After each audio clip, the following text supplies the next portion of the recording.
रजत की दीदी है हो कहाँ वाली? खड़िया वाली। कहाँ हो गया? हेलो और भाई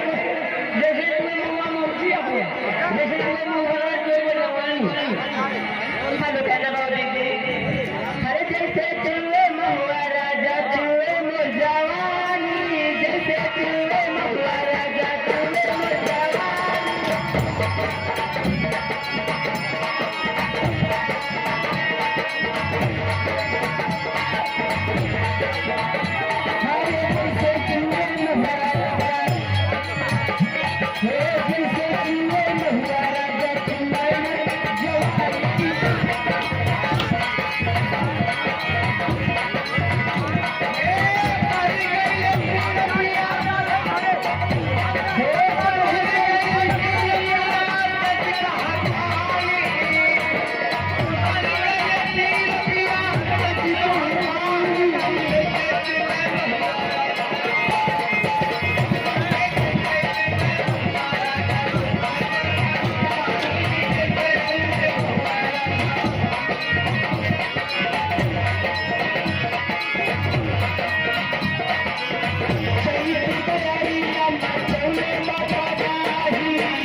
कहना है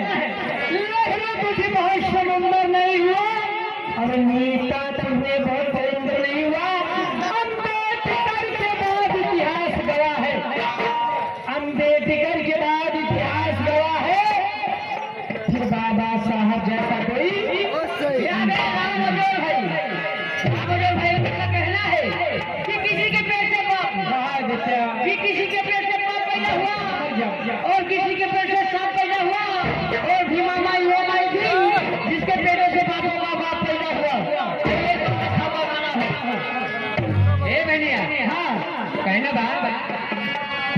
ये फलक तू गुलाब रहा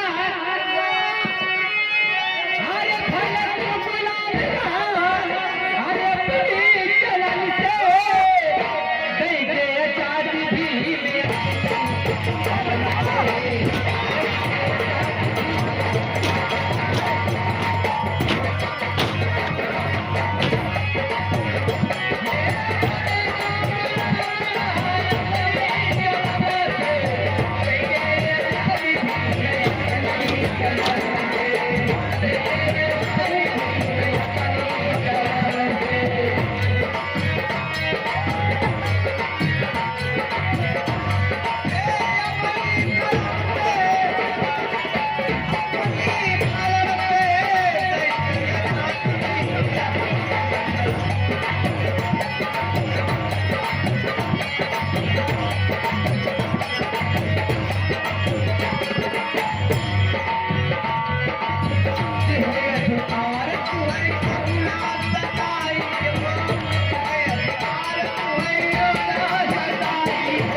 झेलमंगा